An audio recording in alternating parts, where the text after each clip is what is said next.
ગીત 121 માં જઈને પેલી કલમ હું પર્વતો તરફ મારી આંખો ઊંચી કરીશ અને મને ક્યાંથી સાની મળે આમેન.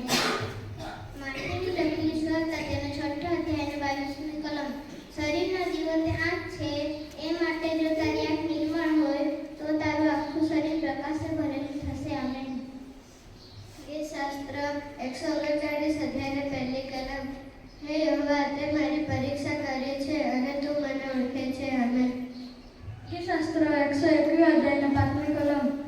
યહોવા તેનો રક્ષક છે, યહોવા તેને જમણા હાથે સહાય કરશે. લુક 21 અધ્યાય 18મી કલમ. પણ તમારા માથામાં એક નિમાણો પણ નાશ પામશે નહીં. શાસ્ત્ર 119મો અધ્યાય પહેલી કલમ. શુદ્ધ માર્ગે ચાલનારો તથા યહોવાના નિયમ પ્રમાણે ચાલનારાઓનો ધન્ય છે આમેન. ગીતશાસ્ત્ર 34 અધ્યાય 13 ને 14 કલમ. તો ભૂંડો બોલવાથી તારે જીભ અને કપટથી તારા હોઠને સંભાળ. ભૂંડાથી દૂર થાવ, ભલું કર, શાંતિ શોધ અને તેની પાછળ લાગ. આ પરમેશ્વરનું પવિત્ર